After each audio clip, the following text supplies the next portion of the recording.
নমস্কার বন্ধুরা, এনডি লাভ স্টেশনে আমি জয়দীপ আরও একবার তোমাদের সবাইকে স্বাগত জানাই। আজকে বৃহস্পতিবার রাত 8টা, তাই এনডি লাভ স্টেশনের প্রেমের আড্ডায় চলে এসেছি ভিন্ন স্বাদের আরও একটি প্রেমের গল্প নিয়ে। প্রেম এমন একটা জিনিস, সেটা যদি সত্যিকারের হয়, মানুষ কিন্তু অপেক্ষাতে, প্রতীক্ষাতে যে তার প্রেম ফিরে আসবে, হারিয়ে যাওয়া প্রেম ফিরে আসবে, সেই ভাবনা নিয়ে কিন্তু কাটিয়ে দিতে পারে সারা জীবন। আজকের গল্পটা এটারই একটা জ্বলন্ত দৃষ্টান্ত। ভালো লাগলে কিন্তু অবশ্যই চ্যানেলটি সাবস্ক্রাইব করে দিতে হবে। কমেন্ট করে জানাবে কে কোথা থেকে গল্পটা শুনছো, আর লাইক আর হাইপ করতে কিন্তু ভুলবে না। সুলেখিকা শম্পা শম্পী চক্রবর্তীর কলমে এনডি লাভ স্টেশনের প্রেমের আড্ডায় আজকে আমাদের বিশেষ নিবেদন, কলঙ্কভাগী। এই যে তুমি বারবার বলো চলে যাই, ধরো তুমি চলে গেছো, খানিকক্ষণ পর ফিরে এসে যদি দেখো যে কষ্টে ভিজে যাচ্ছে আমার বুক, আমার চোখের দিকে তাকিয়ে তুমি কি তখন মুখ লুকাতে পারবে? বলো না, পারবে? আর আর এসে যদি দেখো আমার হাতে ভেজা রুমাল, তখনও অপেক্ষায় আমি কোথাও যাইনি। যদি তোমার দিকে তাকিয়ে বলি এলে কেন, চাই না তোমাকে, আর চলে যাও যেখানে ছিলে, তখন তখন আমাকে কাছে না টেনে তুমি পারবে? বলো না, পারবে? নমস্কার বন্ধুরা, এনডি লাভ স্টেশনে আমি জয়দীপ আরও একবার তোমাদের সবাইকে স্বাগত জানাই। আমাদের প্রেমের আড্ডায় আবার আমরা হাজির হয়েছি ভিন্ন স্বাদের একটি প্রেমের গল্প নিয়ে। আজ বৃহস্পতিবার রাত 8টা মানেই এনডি লাভ স্টেশনে প্রেমের আড্ডা। গল্পটি ভালো লাগলে কিন্তু অবশ্যই চ্যানেলটি সাবস্ক্রাইব করে দিতে ভুলো না। তো চলো আর দেরি না করে শুরু করা যাক আমাদের প্রেমের আড্ডার আজকের গল্প।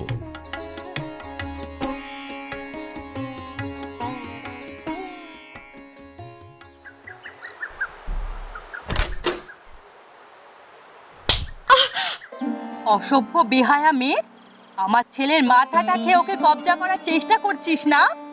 কি বলছো কি দিদি? যা বলেছি একদম ঠিকই বলেছি। এইরকম মেয়ে আমি আমার বাড়িতে রাখবো না। বেরিয়ে যান আপনারা এখান থেকে।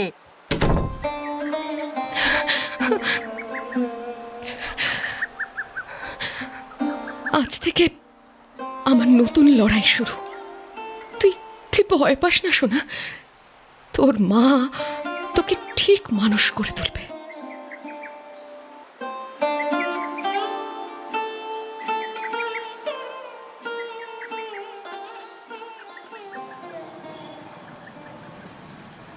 ডালহৌসি স্কোয়ার, বা আমরা যাকে বলি অফিস পাড়া, কলকাতার অন্যতম প্রাণকেন্দ্র। সবসময় সেখানে ভিড়ে ঠাসা। অরিন্দম অফিস থেকে বেরিয়ে নিজের গাড়ির চাবিটা খুলে ব্রিফকেসটা রেখে উঠতে যাবে, চেনা মহিলা কণ্ঠস্বরে থমকে দাঁড়ালো। দাদা, আমায় ফুচকা দিন তো, বেশ ভালো করে আলুটা মাখবেন কিন্তু। কণ্ঠস্বরটা খুব চেনা অরিন্দমের, কোথাও যেন খুব শুনেছে। ঘাটটা ঘুরিয়ে তাকালো অরিন্দম। দূরে ভদ্রমহিলা, পরনে নীল রঙের ঢাকাই শাড়ি, শাড়ির রঙের সাথে মিলিয়ে নীল রঙের ব্লাউজ, বয়স আন্দাজ 40-এর কোঠায়। গাড়ির দরজাটা বন্ধ করে পায়ে পায়ে এগিয়ে যেতে লাগলো অরিন্দম। এত বছর বাদে। অজান্তেই অস্ফুট স্বরে বেরিয়ে এলো কথাগুলো অরিন্দমের মুখ থেকে। মহিলাটি সেখানে দাঁড়িয়ে ফুচকা খাচ্ছে, তার পাশে গিয়ে দাঁড়ালো অরিন্দম। অরিন্দম মিত্র, পেশায় ইঞ্জিনিয়ার, ডালহৌসি এলাকায় নিজস্ব অফিস। আজ অফিসে তেমন কাজ ছিল না, তাই একটু তাড়াতাড়ি বেরিয়ে এসেছে।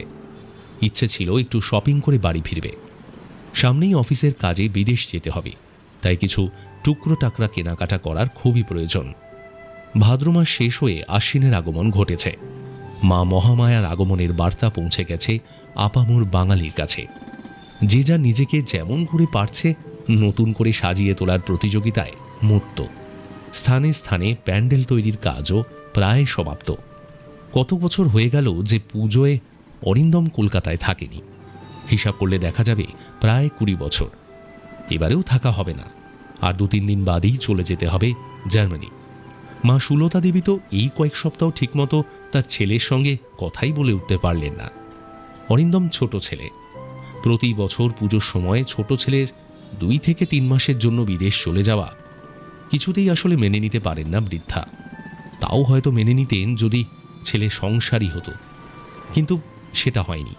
কত ভালো ভালো মেয়ের সম্বন্ধ এসছে, আবার ছেলে বিয়ে করব না এই অনড় সিদ্ধান্তে একে একে চলেও গেছে। কত রাগ, কত অভিমান, কিচ্ছু লাভ হয়নি। বয়স হচ্ছে তো বাবু, এবার বিয়েটা কর। এরপর আর কোনো মেয়ের বাবা কিন্তু তোকে মেয়ে দিতে চাইবেন না। কিন্তু না, অরিন্দমকে সুলতা দেবী রাজি করাতে পারেননি। ছেলের বিয়ের ব্যাপারে হতাশই হতে হয়েছে তাকে, আর দীর্ঘশ্বাস ফেলতে হয়েছে অতীতে নিজের করা ভুলের জন্য, যে ভুলের কারণে কুঁড়িতেই শুকিয়ে গেছিল একদিন দুজনের ভালোবাসা, অরিন্দম আর সায়ন্তিকার। বেলা ছোট হওয়ার দিকে এগোচ্ছে। সূর্যদেব পশ্চিম আকাশে ঢলে যাওয়ার প্রস্তুতি নিচ্ছে। তাড়াতাড়ি সন্ধে নেমে আসবে। না, চিনতে ভুল হয়নি। অরিন্দম যার পাশটিতে এসে দাঁড়িয়েছে সে আর কেউ নয়, সে সায়ন্তিকা। ভদ্রমহিলাটি ফুচকা বিক্রেতাকে উদ্দেশ্য করে বলে ওঠে,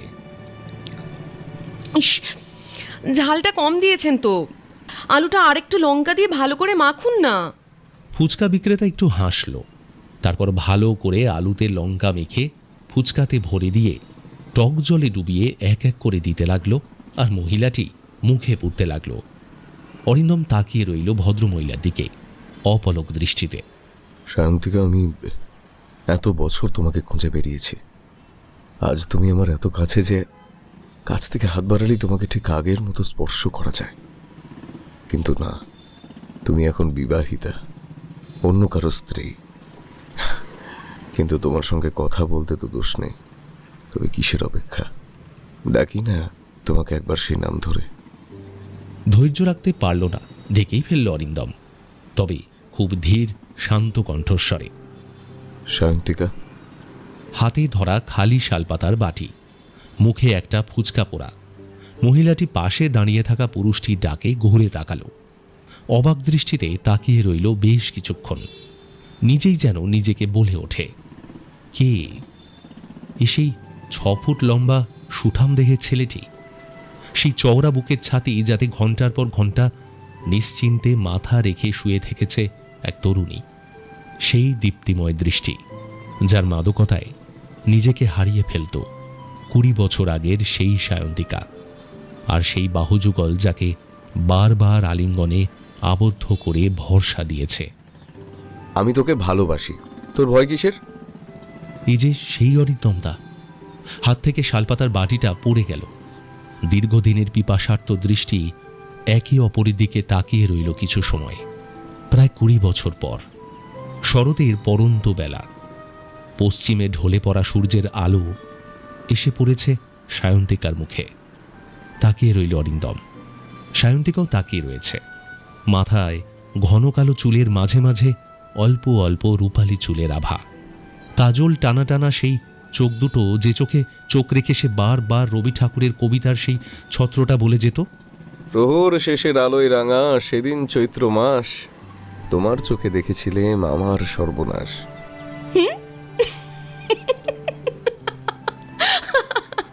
বাবা, আমার চোখে তুমি কি সর্বনাশ দেখলে শুনি? সব, আমার সব সর্বনাশের জন্য তো তোর চোখ দুটোই দায়ী সায়ন্তিকা।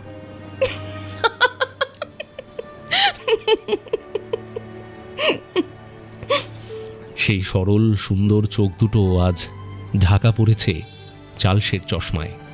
সেই টানা টানা ভ্রুযুগলও তো আর নেই। রেগে গেলে যে ভ্রুযুগল ধনুকের মতো আকার নিত, আর তা দেখে সেদিনের তরুণ যুবাটি আরও আরও রাগিয়ে দিত সেদিনের সায়ন্তিকাকে।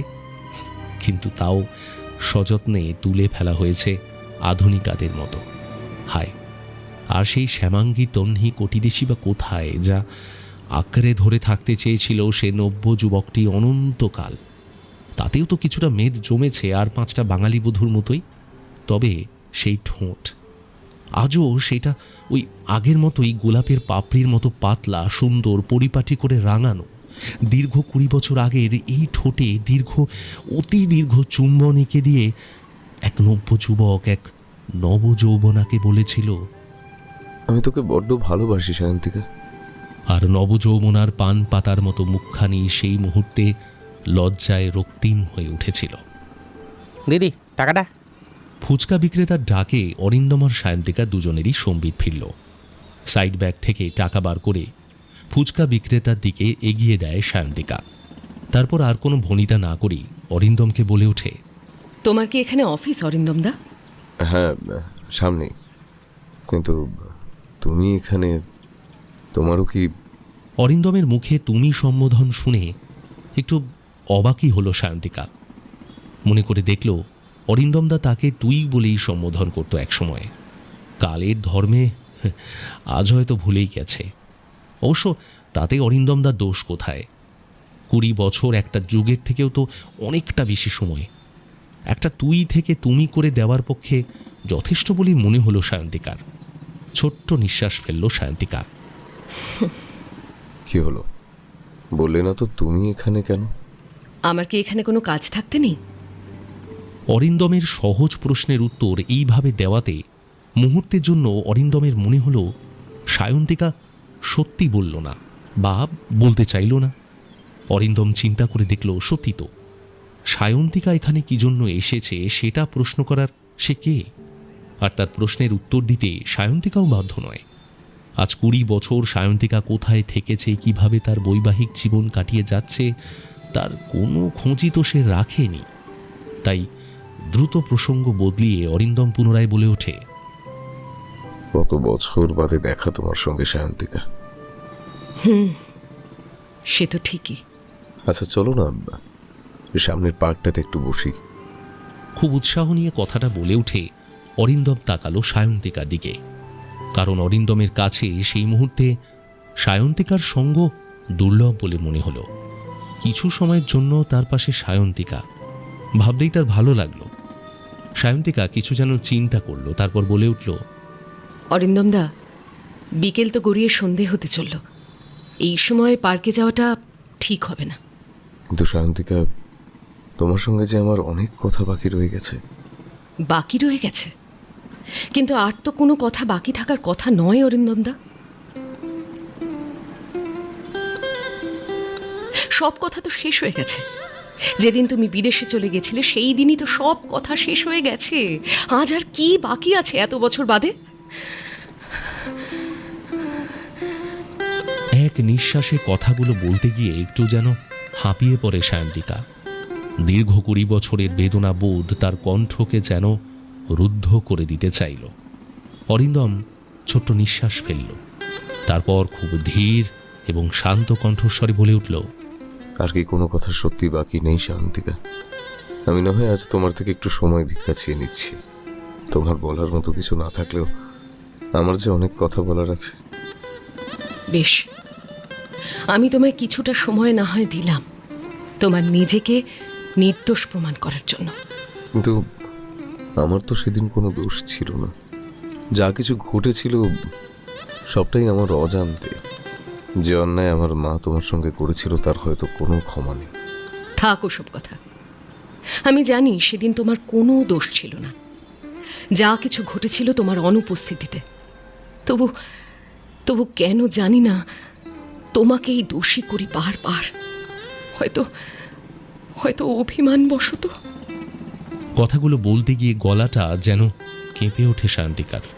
পুনরায় নিজেকে সামলে নিয়ে বলে,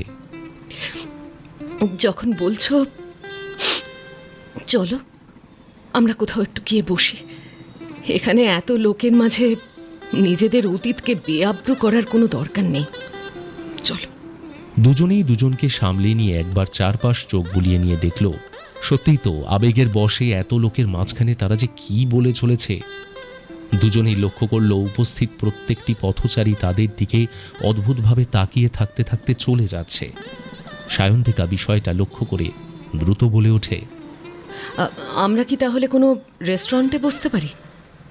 হ্যাঁ, বসতেই পারি, চলো।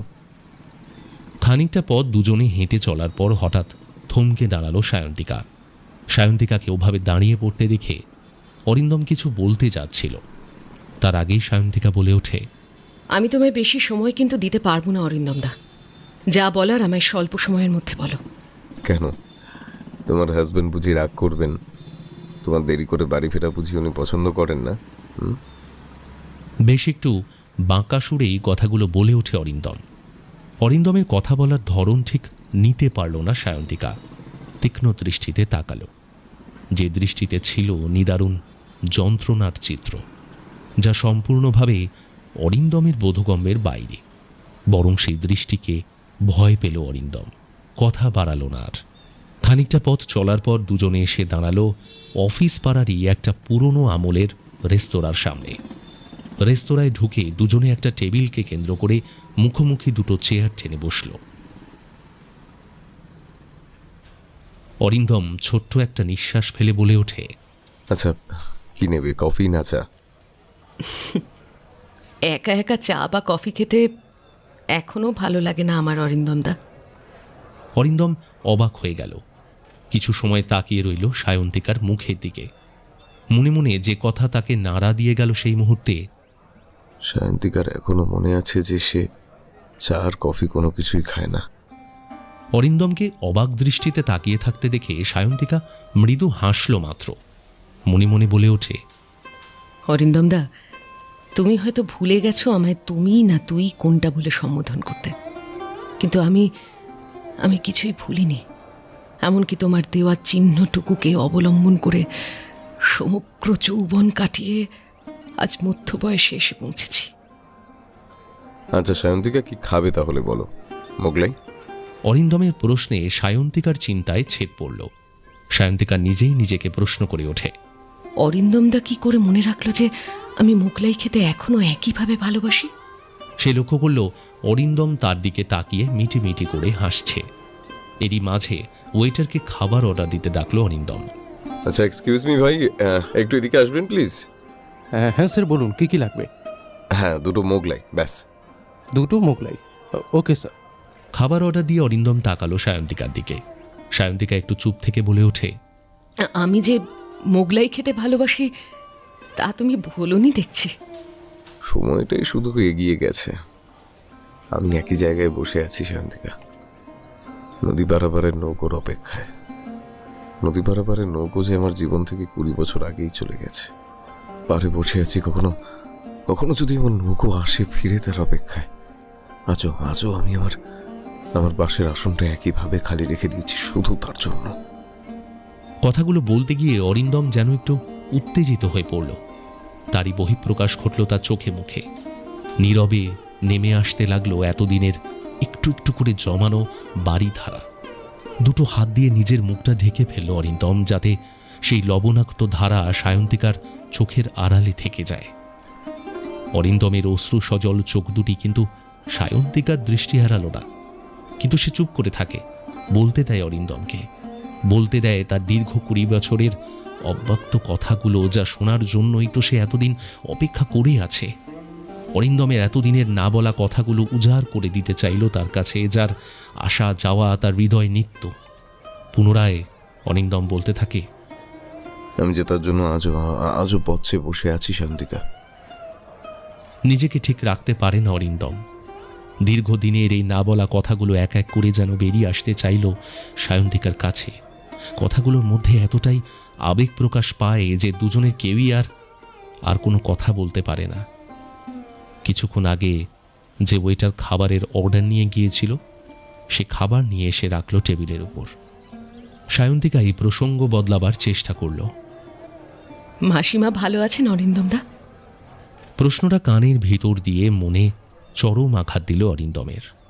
অতি সাধারণ একটা প্রশ্ন, তার উত্তর দিতে গিয়ে খানিকক্ষণ তাকিয়ে থাকতে হলো সায়ন্তিকার মুখের দিকে।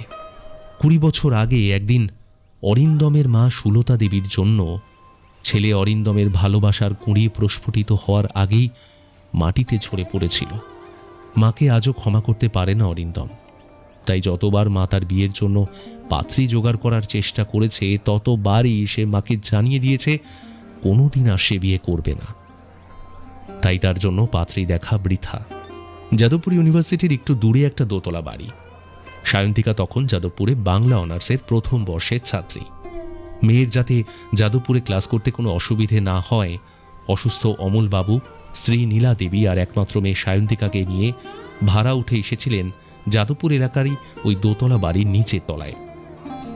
বাড়িটির বাড়িওয়ালা ছিলেন অরিন্দমের বাবা মনোজবাবু। স্ত্রী সুলতা আর দুই ছেলে অরিন্দম আর সুজয়কে নিয়েছিল তার সুখী পরিবার।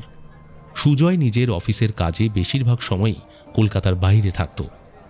অরিন্দম তখন যাদবপুরেই ইঞ্জিনিয়ারিংয়ে তৃতীয় বর্ষের ছাত্র। কি হলো বললে না তো? মাসিমা কেমন আছেন? সায়ন্তিকার প্রশ্নে খানিকটা পিছনে চলে গিয়েছিল অরিন্দম। নিজেকে সামলে নিয়ে বলে ওঠে, ভালো আছে তোমার মা বাবা? সায়ন্তিকা মাথাটা হালকা করে নাড়ল। ছোট্ট একটা নিঃশ্বাস ফেলে বলে ওঠে, না, আমার আর কোনো দায় নেই। টেবিলে রাখা সায়ন্তিকার ডান হাতটায় আলতো চাপ দিয়ে অরিন্দম বলে ওঠে, সরি সায়ন্তিকা। সায়ন্তিকা নিজের হাতটা দ্রুত টেবিল থেকে সরিয়ে নিল, যা কয়েক মুহূর্ত অরিন্দমের হাতের মধ্যে অতি যত্নে ধরা ছিল। অরিন্দম সেটা লক্ষ্য করে মনে মনে হাসল, আপন মনে বলে উঠল, শান্তিকা আজ 20 বছর আমাদের অনেক দূরে করে দিয়েছে। আজ আজ আমার হাতের স্পর্শ তোমার কাছে হয়তো পরপুরুষের হাতের স্পর্শ বলে মনে হচ্ছে, তাই তো এত দ্রুত হাত দুটো সরিয়ে নিতে পারলে। তোমার মনে আছে শান্তিকা? কোনটা মনে আছে আর কোনটা মনে নেই তা তো হিসেব কষে রাখিনি অরিন্দমদা। তোমার সাথে আবার দেখা হবে কোনোদিন সেটাই তো ভাবিনি। তবু তো হলো, হয়তো দেখা হওয়ার ছিল বলেই হলো। কথাগুলো বলতে বলতে সায়ন্তিকার চোখ দুটো অশ্রু সজল হয়ে উঠল। পুনরায় দুজনের মধ্যে নেমে এলো দীর্ঘ থেকে দীর্ঘ নীরবতা। দুজনেই যেন ফিরে যেতে চাইল দীর্ঘ 20 বছর আগে। বাড়ির নিচের তলায় নতুন ভাড়াটিয়া এসেছে খবরটা মায়ের কাছেই শুনেছিল যাদবপুরের ইঞ্জিনিয়ারিং পড়ুয়া তরুণ যুবাটি। মা সুলতা দেবী তার দুই ছেলেকেই এই বলে সাবধান করেছিলেন যে, শোন, ওনাদের একটি মেয়ে আছে। তোরা যখন নিচ থেকে ওপরে ওঠানামা করবি একদম সতর্ক থাকবি, ওনাদের যাতে কোনো অসুবিধে না হয়, ঠিক আছে? আসলে উপর থেকে নিচে ওঠানামার যে সিঁড়ি তারই মুখোমুখি ছিল সায়ন্তিকার ছোট্ট ঘরটি। ওই ঘরেই দিনের অধিকাংশ সময় কাটাতো সায়ন্তিকা। যুবক অরিন্দমের সঙ্গে প্রায় দিনই চোখাচোখি হতো তরুণী সায়ন্তিকার। মেয়েটাকে কেন জানা নেই সদ্য যুবা অরিন্দমের খুব ভালো লাগতো। ওর ওই কাজল টানা টানা চোখ, পাতলা ঠোঁটের হাসি, শান্ত মুখ সবকিছুই যেন আকৃষ্ট করতে লাগলো অরিন্দমকে। মেয়েটির নাম যে সায়ন্তিকা সেদিনই জানতে পেরেছিল অরিন্দম, যেদিন ঘটনাটা ঘটেছিল। রাত আন্দাজ 11টা। মা সুলতা দেবী আর বাবা মনোজবাবু কেউই সেদিন বাড়ি ছিলেন না। কোনো নিমন্ত্রণ উপলক্ষে গিয়েছিলেন কোথাও। দাদা সুজয় তো বছরের অধিকাংশ সময় অফিসের কাজে দিল্লি নয়তো অন্য কোথাও থাকে। রাতে খাওয়া দাওয়া সেরে অরিন্দম নিজের ঘরে বসে কোনো একটা বই নিয়ে পাতা উল্টাচ্ছিল। হঠাৎ কারো একটা ডাক, মাসিমা, মাসিমা, একবার আসুন না। মনোনিবেশে ব্যাঘাত ঘটল। উঠে দাঁড়ালো অরিন্দম। খুব মন দিয়ে শুনল ডাকটা কোথা থেকে আসছে। মনে হলো ওই নিচের তলা থেকেই আসছে। আবার সেই ডাক, মাসিমা, ও মাসিমা, মাসিমা, একবার আসুন না মাসিমা। আচ্ছা, নিচের তলায় যারা ভাড়া এসেছে তারাই কোনো কারণে বিপদে পড়েনি তো? প্রশ্নটা মনে জাগ দিয়ে চেয়ার ছেড়ে উঠে দাঁড়ালো। কণ্ঠস্বর চিনতে অসুবিধে হয়নি মোটেও। রোজ উপর থেকে নিচে নামতে গিয়ে যার স্নিগ্ধ শান্ত মুখটা চোখে পড়ে তারই কণ্ঠস্বর। এই 2 মাসে খুব একটা কোনোদিন মেয়েটার কণ্ঠস্বর শুনতে পায়নি অরিন্দম। মাসিমা, মাসিমা। পুনরায় একইভাবে ডাকটা শোনা গেল। মা সুলতা দেবী না থাকায় অরিন্দমই ছুটে গিয়েছিল মেয়েটির ডাকে নিচের তলায়। গিয়ে দেখেছিল মেয়েটির বাবা মাটিতে পড়ে আছেন, আর তার স্ত্রী আর মেয়ে তাকে মাটি থেকে তোলার জন্য আপ্রাণ চেষ্টা করছে। অরিন্দম ছুটে গেল। সকলের সমবেত চেষ্টায় ভদ্রলোককে তুলে বিছানায় বসানো হলো। সেই মুহূর্তেই অরিন্দম চলে গিয়েছিল ডাক্তার ডেকে আনতে। বলা যায় সেই রাতে অরিন্দমেরই একান্ত চেষ্টায় সুস্থ হয়েছিলেন সায়ন্তিকার বাবা অমলবাবু।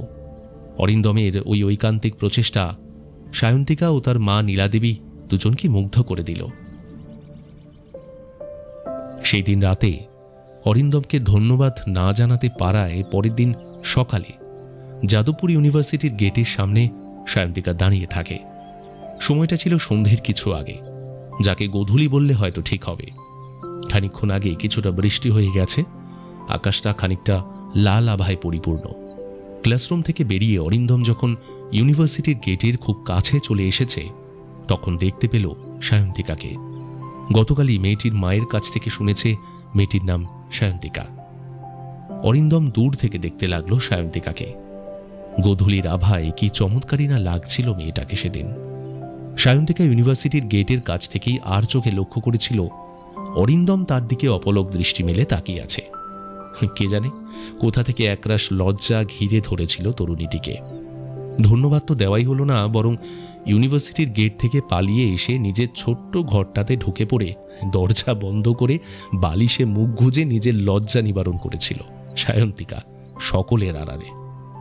কি যেন একটা কারণে পরের দিন খুব সকাল সকাল কলেজ যাওয়ার প্রয়োজন ছিল সায়ন্তিকার। ভাড়া বাড়ি থেকে যতটুকু পথ ইউনিভার্সিটি যাওয়ার প্রয়োজন পড়ে, সেইটুকু পথ হেঁটেই চলে যায় সায়ন্তিকা। সেদিনও ও হাঁটছিল।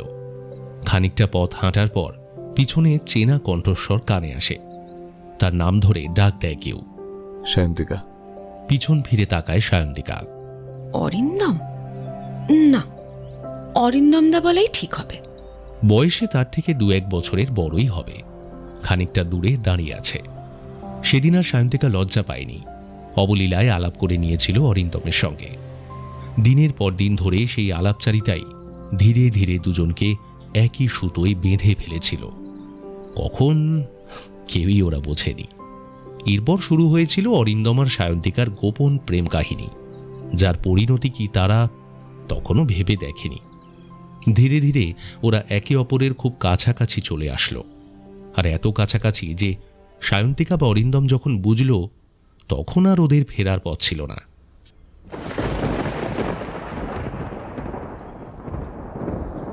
সেদিনও বাড়িতে কেউ ছিল না। সময়টা ছিল একটু সন্ধ্যের দিকে, চৈত্র মাসের শেষ দিক। বিকেল থেকেই আকাশটা একটু একটু করে কালো হয়ে আসছিল। আস্তে আস্তে কালো মেঘ সমগ্র আকাশটাকে ঘিরে ফেলল। শুরু হলো প্রবল ঝড়। ঝড়ের দাপটে সায়ন্তিকার ঘরের জালনার পাল্লাগুলো মাঝে মাঝে থরথর করে কেঁপে উঠেই থেমে যাচ্ছে। অমলবাবু স্ত্রী নীলার সঙ্গে ডাক্তারের কাছে গিয়েছিলেন রুটিন চেকআপের জন্য। অপরদিকে ওপরতলাতেও সবাই কোনো একটা কাজে বাড়ির বাইরেই ছিলেন। অরিন্দম গিয়েছিল কাছে একটা কোথাও। সামনেই কয়েক মাস বাদই বিদেশে পাড়ি দিতে হবে, সেরকমই কথা চলছে। তারই প্রস্তুতি নিতে বেশিরভাগ সময়ই বাড়ির বাইরে যেতে হয় নানা দরকারি কেনাকাটার জন্য। সারা বাড়িটায় সায়ন্তিকা একা। এমনিতে ভীতু প্রকৃতির মেয়ে নয় সায়ন্তিকা, তবুও অজানা ভয় গেলে খেতে আসছিল যেন আজ তাকে। যত সময় এগোতে থাকে ঝড়ের দাপট কমে গিয়ে শুরু হলো প্রবল বৃষ্টি। সায়ন্তিকা তার ছোট্ট ঘরটির জানলা দিয়ে বাইরে প্রকৃতির তাণ্ডব দেখছিল, আর মাঝে মাঝে শিউরে উঠছিল নিজের একাকিত্বের উপলব্ধিতে। একাকিত্ব তার মধ্যে একটা সময় প্রবল ভয়ের সঞ্চার করল। জানলার পাল্লা দুটো বন্ধ করে দিয়ে বিছানায় চুপ করে বসে রইল। হঠাৎ কলিং বেলটা বেজে উঠল। একবার নয়, দুবার, না না 3 বার। বৃষ্টির আওয়াজের সঙ্গে যেন মিশে গেল কলিং বেলের আওয়াজ। আবার বার কয়েক বেজে ওঠার পর সায়ন্তিকা শুনতে পেল, ছুটে গেল দরজার দিকে। দরজাটা খুলে দিতেই দেখতে পেল অরিন্দমকে। প্রায় কাক ভেজা হয়ে দরজার বাইরে দাঁড়িয়ে আছে অরিন্দম। দরজাটা খুলে দিয়ে এক কোণে চুপ করে দাঁড়িয়ে রইল সায়ন্তিকা। এতক্ষণ যে একাকিত্বের ভয়ে তাকে গিলে খেতে আসছিল, অরিন্দমকে দেখে সেটা নিমেষই উধাও হয়ে গেল। মুখে ফুটে উঠল একরাশ নিশ্চিন্ততার হাসি। অরিন্দম দরজাটা দিয়ে ভিতরে ঢুকে এলো। সায়ন্তিকাকে ওভাবে দাঁড়িয়ে থাকতে দেখে একটু অবাকই হলো। ধীরে ধীরে অরিন্দম সায়ন্তিকার কাছে এগিয়ে যায়। সায়ন্তিকার মুখটা নিজের 2 হাতের তালুতে নিয়ে খুব আবেগী কণ্ঠস্বরে বলে ওঠে, কি হয়েছে সায়ন্তিকা? হাসছিস? ভয় পেয়েছিলি বুঝি? আমায় দেখে তোর ভয় দূর হয়েছে? সায়ন্তিকার ঠোঁট দুটি কিছু বলতে গিয়েও যেন বলতে পারল না। শুধু থরথর করে কেঁপে উঠল কয়েকবার। সেই কাঁপা ঠোঁট দুটিতে দীর্ঘ, অতি দীর্ঘ চুম্বন এঁকে দিয়ে অরিন্দম বলে ওঠে, আর কিচ্ছু বলতে হবে না, আমি আছি তো, তোর ভয় কিসের? আমি এই তো আমি আছি সব সময় তোর পাশে। অরিন্দম নিজের বুকের মাঝে জড়িয়ে ধরে সায়ন্তিকাকে। সায়ন্তিকাও অরিন্দমের প্রবল আকর্ষণকে উপেক্ষা করতে পারেনি সেদিন। নিজেকে সম্পূর্ণভাবে তুলে দিয়েছিল অরিন্দমের হাতে, নিজের পরিণতির কথা না ভেবেই। সেই মুহূর্তেই ভালোবাসার সহস্র ধারায় ভেসে গিয়েছিল ওরা দুজন। এই 2 মাস বাদে ইঞ্জিনিয়ারিং পরীক্ষার ফল বের হয়। সম্মানের সঙ্গে ইঞ্জিনিয়ারিং পাশ করে অরিন্দম সাথে সাথেই একটি বিদেশি কোম্পানিতে 2 বছরের জন্য নিজের যোগ্যতার ভিত্তিতেই চাকরি পেয়ে জার্মানি চলে যায়। অরিন্দমের বিদেশ পাড়ি দেওয়ায় সায়ন্তিকার কাছে একটা কঠোর শাস্তি বলে মনে হয়। অরিন্দমের চলে যাওয়ার দিনও সে মুখ ফুটে বলতে পারেনি তার শরীরে ভিতর বেড়ে ওঠা অরিন্দমের শেষ উপহারের কথা। শুধু বলেছিল, চিঠি দিও অরিন্দম দা।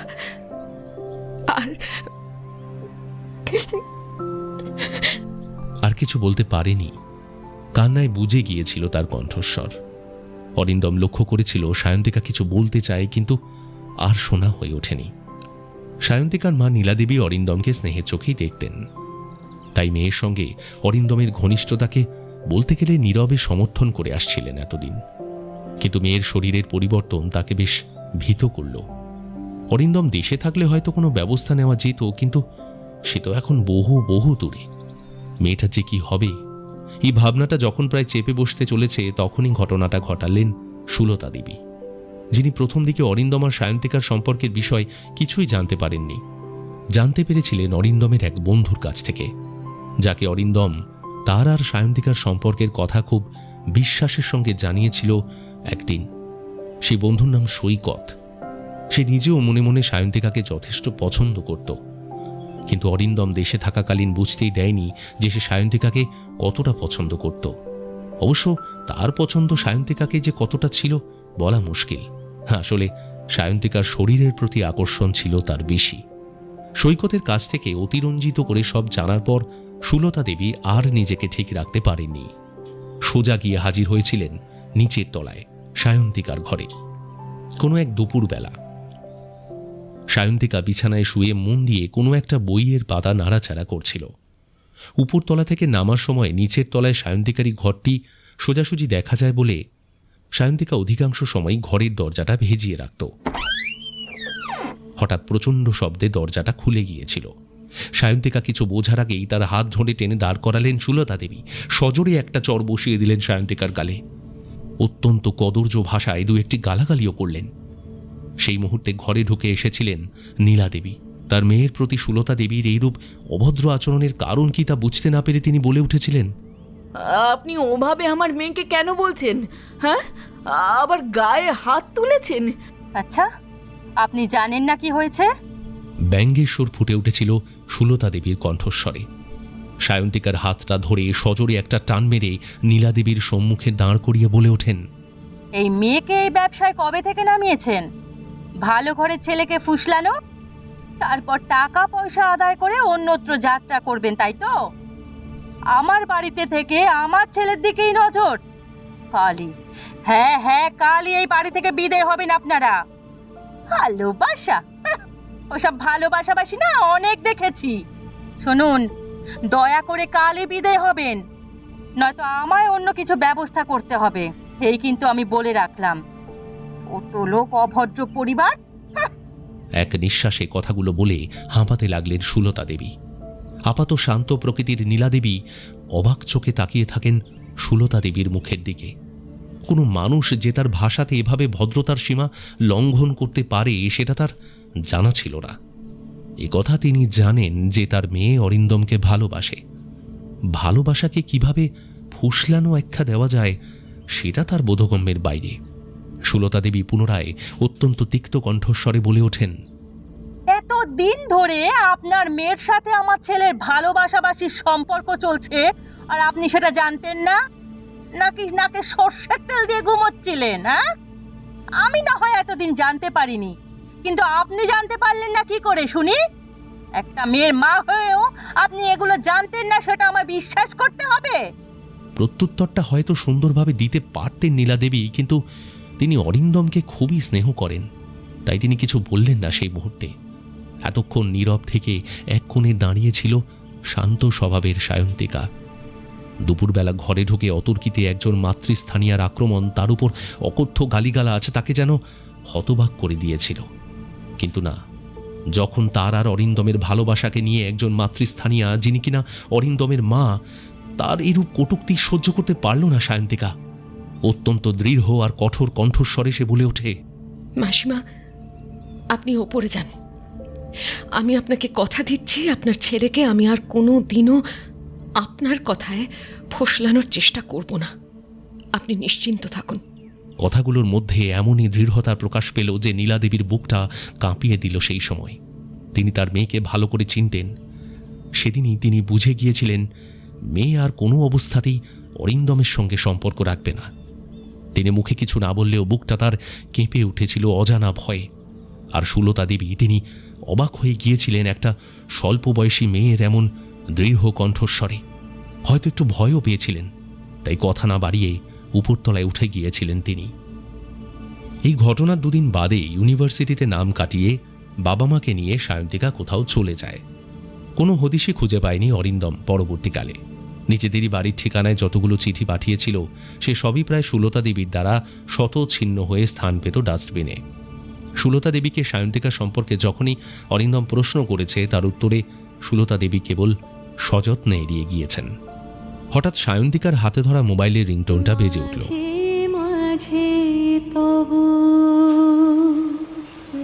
তার সঙ্গে মোবাইলের স্ক্রিনে প্রতিভাত হচ্ছে একটি 19-20 বছরের ছেলের মুখ, যা এক লহমায় বর্তমানে ফিরিয়ে আনল দুজনকে। 20 বছর আগের দুই প্রেমিক প্রেমিকার স্মৃতিচারণার মধ্যে হালকা জবনিকা টানল মোবাইল ফোনের রিংটোন। তাড়াতাড়ি ফোনের সুইচটা অন করে খুব আস্তে করে কিছু কথা সেরে নিল সায়ন্তিকা, যার এক বর্ণ অরিন্দমের কান পর্যন্ত পৌঁছল না। ফোনে কথা সারা হলে নিজের হাত ঘড়িটার দিকে তাকালো সায়ন্তিকা। রেস্তোরাঁর হালকা লাল নীল নিয়নের আলোয় দেখল রাত 8টা। সায়ন্তিকা বলে ওঠে, এবার আমায় উঠতে হবে, অনেক দেরি হয়ে গেল। অরিন্দমদা, তোমার কি আর কিছু বলার আছে? আমি তোমায় অনেক খুঁজে বেরিয়েছিলাম সেই সময়, কিন্তু আমি জানি। তুমি জানো তবে কেন ধরা দিলে না সায়ন্তিকা?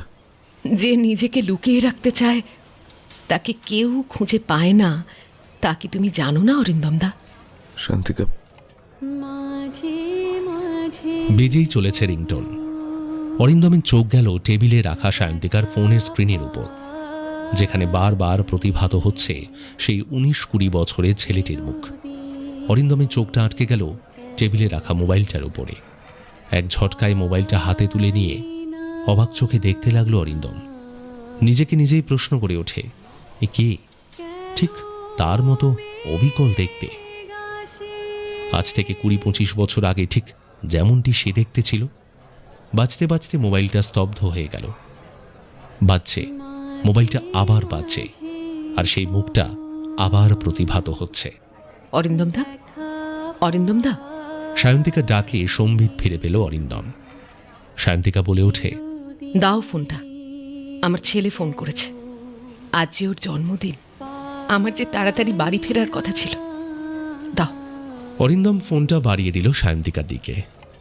কথা শেষ করে মোবাইলটা নিজের হাতে ব্যাগে পুরে নিল সায়ন্তিকা। মৃদু হাসি হাসল। হাসিতে প্রকাশ পেল মাতৃত্বের অহংকার। অরিন্দমের মুখের প্রতিটি ভাব সায়ন্তিকা এতক্ষণ লক্ষ্য করেছে। অরিন্দম শান্ত হয়ে বসে আছে, কিন্তু ভেতরটা চুরমার হয়ে যাচ্ছে। কথা বলার ক্ষমতাটুকুও যেন হারিয়ে ফেলেছে অরিন্দম। সায়ন্তিকা বলে ওঠে, বুঝেই যখন গেলে তবে আর কিসের লুকানোর চেষ্টা? তুমি যখন বিদেশে চলে যাও, আমি তখন 2 মাসের প্রেগন্যান্ট। বিদেশ চলে যাওয়ার দিন তুমি আমার সঙ্গে যখন দেখা করতে এসেছিলে, সেদিনই আমি তোমায় বলতে চেয়েছিলাম, কিন্তু পারিনি। আমার জন্য যদি তোমার উজ্জ্বল ভবিষ্যৎ নষ্ট হয়ে যায় সেই কথা ভেবে আমি জানি সেদিন তুমি যদি জানতে পারতে তাহলে আমায় একা ছেড়ে কিছুতেই বিদেশ চলে যেতে পারতে না তুমি। তাই চুপ করে থাকলাম। মাসিমা যেদিন বাড়ি ছেড়ে চলে যেতে বললেন, তার 2 দিন বাদে ইউনিভার্সিটিতে নাম কাটিয়ে অসুস্থ বাবা মাকে নিয়ে চলে যাই উত্তর কলকাতার একটি ভাড়া বাড়িতে। বাড়ির খোঁজটা অবশ্য দিয়েছিল তোমার বন্ধু সৈকত। সৈকত নামটা শোনামাত্র অরিন্দম চমকে উঠল, কারণ পরবর্তীকালে মা সুলতা দেবীর মুখেই অরিন্দম শুনেছিল সৈকতই তার আর সায়ন্তিকার গোপন প্রেমের কথা সুলতা দেবীর কানে তুলেছিল। সেই সময় সৈকত একজন শুভাকাঙ্ক্ষী বন্ধুর মতন অনেক উপকার করেছিল। অবশ্য আমার আর আমার পরিবারের জন্য অত করার কারণ আমি পরে বুঝেছিলাম। সদ্য তখন আমি রিজুর মা হয়েছি। একদিন সন্ধ্যের কিছু পরে হঠাৎই অন্ধকার হয়ে যায়। হয়তো লোডশেডিং হয়ে গিয়েছিল। ছোট্ট শিশুটাকে বুকের মাঝখানে নিয়ে চুপ করে খাটে বসেছিলাম। অপেক্ষা করছিলাম মা আর বাবার ফেরার জন্য। মা বাবাকে নিয়েই সামনে কোনো একটা মন্দিরে নামগান শুনতে গিয়েছিলেন। সদর দরজাটা খুলে রেখেই গিয়েছিলেন যাতে আমাকে বাচ্চা ছেড়ে বারবার উঠে দরজা খুলতে না যেতে হয়। সৈকতের ছিল আমাদের ভাড়া বাড়িতে নিত্য যাতায়াত। বলা যায় সেই সুযোগটাকেই কাজে লাগানোর চেষ্টা করেছিল সেই সন্ধ্যায়। হঠাৎ সেই অন্ধকারেই উপলব্ধি করেছিলাম কার যেন একটা হাত আমার শরীরটাকে স্পর্শ করল। বাচ্চাটাকে বুকে জড়িয়ে প্রবল চিৎকার করলাম। ওপরতলায় বাড়িওয়ালার বড় মেয়ে ছুটে এসেছিল টর্চ হাতে।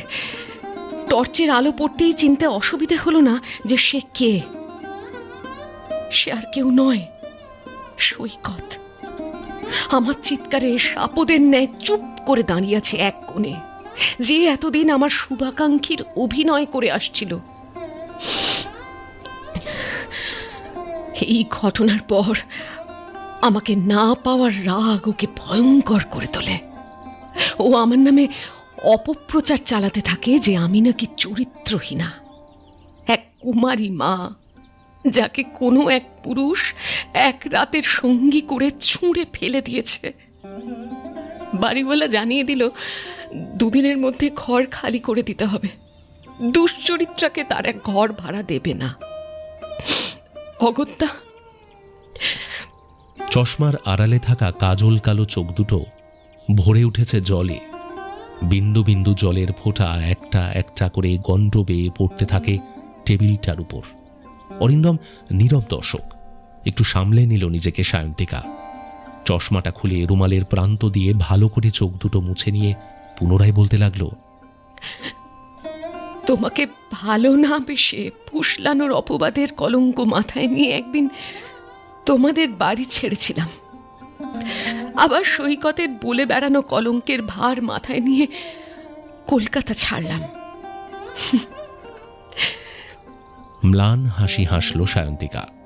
ঘড়ির কাঁটা প্রায় 7টা ছুঁই ছুঁই। দীর্ঘ নীরবতা নেমে এলো দুজনের মাঝখানে। অরিন্দম প্রশ্ন করল, তারপর? ওই পাড়া ছেড়ে দিলাম, ওই শহর ছেড়ে দিলাম।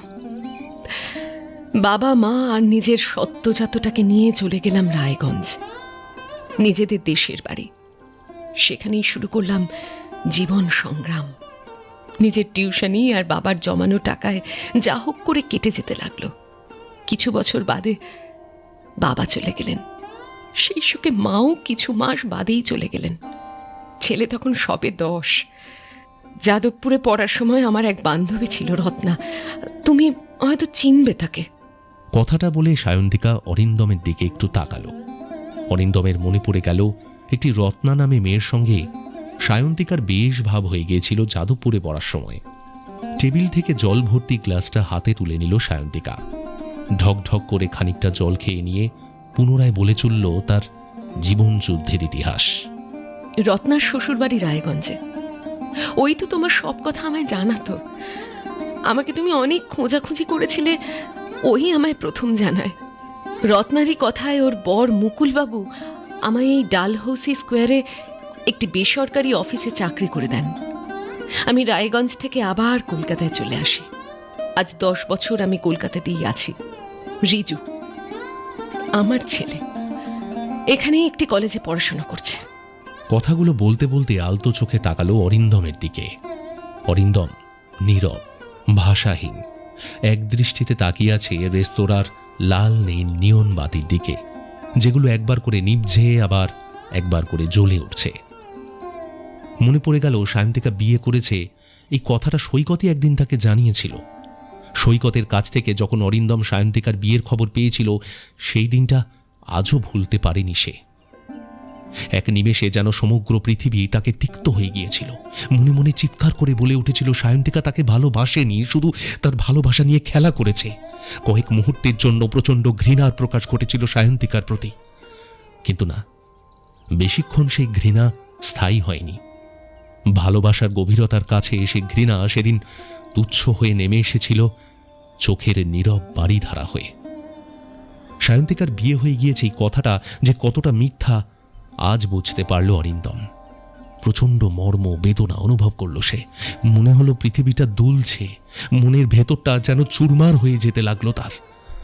যে মেয়েটা আজ আড়াল থেকে তাকে আঁকড়ে ধরে 20টা বছর একটা অবহেলিত জীবনযাত্রার মধ্যে কাটিয়ে গেছে, শুধু তারই জন্য জীবনের প্রত্যেক জায়গায় কুমারী মা বলে লাঞ্ছনা সহ্য করেছে, তারই জন্য কলঙ্কের ভার মাথায় নিয়েছে, সেই সায়ন্তিকাকে সে ভুল বুঝল কি করে? সৈকতের মতো একজন মানুষের কথায় একটা মেয়েকে না পাওয়ার বিকৃত লালসা সৈকতের মতো পুরুষদের কোথায় নামাতে পারে সেটা ভেবে অরিন্দমের মনটা ঘৃণায় ভরে উঠল। চোখ দুটো বুজে আসতে চাইল। প্রবল অপরাধ বোধ তার স্নায়ুগুলো যেন নিস্তেজ করে দিচ্ছে। সায়ন্তিকার চোখে চোখ রাখার সাহসটুকু যেন আর নেই। ক্লান্তি, প্রবল ক্লান্তি অনুভব করল সে। সায়ন্তিকা নিজের হাত ঘড়িটার দিকে তাকালো। রাত 8:30। হালকা লাল্লি নিয়নের আলোয় অরিন্দমের মুখটা বড় করুণ লাগলো সায়ন্তিকার। মাথাটা চেয়ারে টান টান করা, চোখ দুটো বোঝা। হালকা নিঃশ্বাস ফেলল সায়ন্তিকা। ব্যাগ থেকে একটা ছোট্ট ডায়েরি বার করল। তার থেকে একটা পাতার অর্ধেক অংশ ছিঁড়ে নিল। তারপর সেই কাগজে পেন দিয়ে খসখস করে কি যেন লিখল। তারপর সেটা টেবিলে রেখে জল ভর্তি গ্লাসটা তার উপর বসিয়ে দিয়ে চেয়ার ছেড়ে উঠে দাঁড়ালো। হনহন করে পা চালালো। সায়ন্তিকার চেয়ার টানার শব্দে অরিন্দমের চোখ দুটো খুলে যেতেই দেখল সায়ন্তিকা চলে যাচ্ছে। অরিন্দম ডাক দিল, সায়ন্তিকা। কিন্তু গলার স্বর কই। আবার ডাক দিল অরিন্দম। সায়ন্তিকা। দূর থেকে অরিন্দমের গলা শোনা গেল, শান্তিকা, দাঁড়া দাঁড়া শান্তিকা। শান্তিকা, আমি যে এখনো আমার মনের মধ্যে তোর আসন খালি রেখে দিয়েছি। আমি ভুল করেছি, আমায় ক্ষমা করে দিয়ে যা। অরিন্দমের মুখে এত বছর পরে তুমি থেকে তুই সম্বোধনটা শুনে ক্ষণিকের জন্য দাঁড়ালো সায়ন্তিকা। ঘাটটা গুড়িয়ে পিছন ফিরে তাকালো। এক টুকরো হালকা হাসি ফুটে উঠল সায়ন্তিকার ঠোঁটের প্রান্তে। ঘাটটা ঘুরিয়ে এসে আবার চলতে শুরু করলো সামনের দিকে। রেস্তোরাঁর দরজা খুলে বেরিয়ে গেল। দ্রুত মিশে গেল অফিস পাড়ার অজস্র মানুষের মাঝে, যারা রোজ এই অফিস পাড়ায় আসে, কাজ করে, আবার সারাদিন কাজের পর বাড়ি ফিরে যায় নিজেদের আপনজনদের কাছে। অরিন্দম সায়ন্তিকার সেই গতিপথের দিকে অনিমেষ দৃষ্টিতে তাকিয়ে রইল। রেস্তোরাঁ ফাঁকা হয়ে গিয়েছে, সে শুধু একা বসে আছে। হঠাৎ চোখ গেল কাঁচের গ্লাসটির তলায় রাখা রয়েছে একটা ডায়েরির পাতার অর্ধেক অংশ। ফ্যানের হাওয়ায় ফরফর করে উঠছে সেটা। অরিন্দম গ্লাসটা সরালো, কাগজটা হাতে তুলে নিল, তারপর মেলে ধরল চোখের সামনে। হালকা নিয়নের আলোয় পড়তে লাগলো তাতে ছোট্ট কয়েকটা কথা লেখা। আমি জানি তুমি আজও আমার পথ চেয়ে বসে আছো অরিন্দমদা, তাই বলতে বাধা নেই রিজু আমার আর তোমার ছেলে। জানি তুমি তোমার ছেলেকে ঠিক চিনে নিয়েছো, আর সেটাই তো স্বাভাবিক।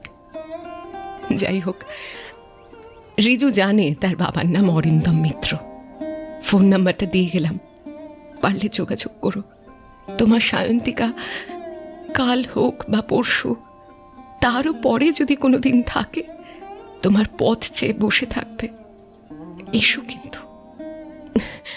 আমার বাড়ির ঠিকানাটাও দিয়ে গেলাম কাগজটির এক প্রান্তে। সায়ন্তিকার বাড়ির ঠিকানা লেখা।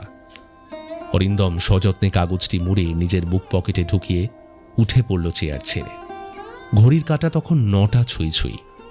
রেস্তোরাঁ এবার বন্ধ হয়ে যাবে। অফিস পাড়া শান্ত হয়ে আসছে।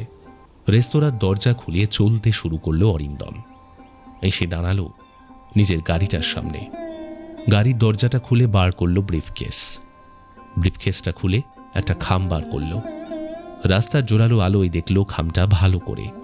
তারপর তার ভিতরে হাত ঢুকিয়ে বার করে আনলো একটা টিকিটের মতো কিছু। আবার দেখল রাস্তার জোরালো আলোয় বোঝা গেল ওটার কিছু নয়, জার্মানি যাওয়ার এয়ার টিকিট।